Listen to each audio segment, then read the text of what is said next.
70 years ago, the UK was recovering from the ravages of the Second World War. A vision for a different kind of country emerged, which included the creation of havens of beauty, nature and peace. Havens we now know as the national parks. This is their story, and the story of the people that created them.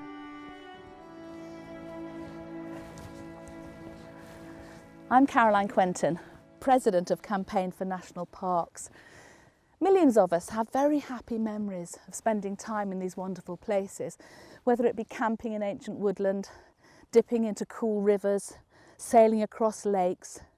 They're a very important part of our lives, whether we're tramping across the fells in the footsteps of Wordsworth, or just enjoying a day out in the country.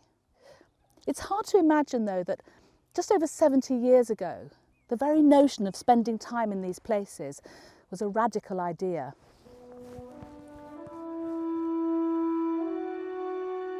Remembering the deeply regretted failure of the 1914-18 slogan, the war to end all wars, and the land fit for heroes kind of ideas, Churchill decided to set in hand a proper programme of thinking about the post-war world.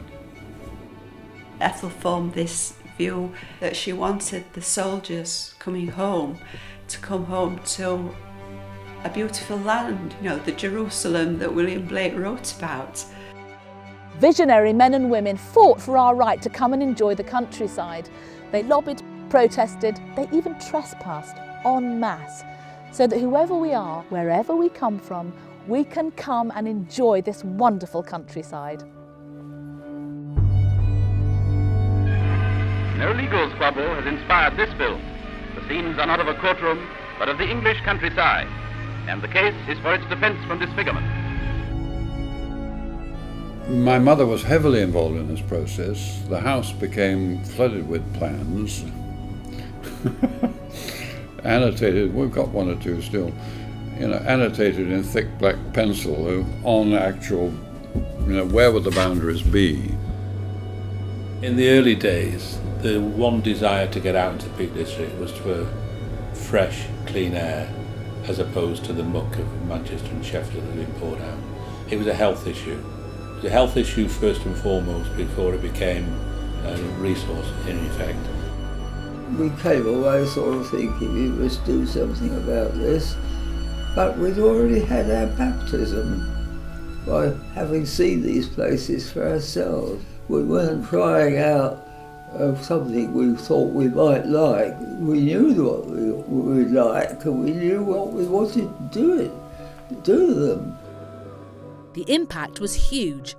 In 1949, the National Parks and Access to the Countryside Act paved the way for the creation of the very first national park in the Peak District.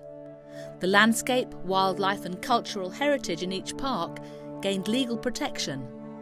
Today there are 13 national parks in England and Wales, from Dartmoor to Northumberland, the Pembrokeshire Coast to the Norfolk Broads. Today they offer us a respite from our hectic lives that's good for body and mind.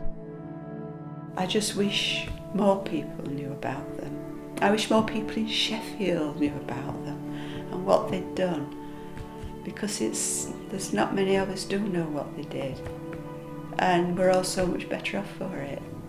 I think I'd want to take them out and show them. Look, this is fine country. It may be hill country, or it may simply be farming country, but it's fine in quality.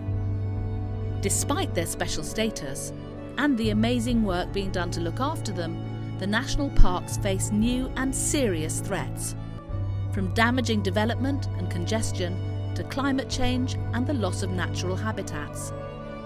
They risk destroying the very thing we treasure. The campaign for national parks is more important than ever.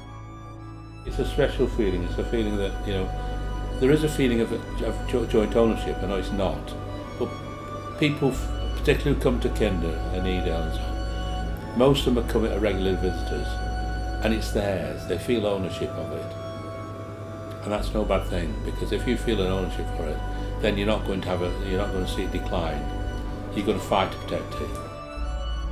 Our national parks are unique and special places that have been enjoyed for generations.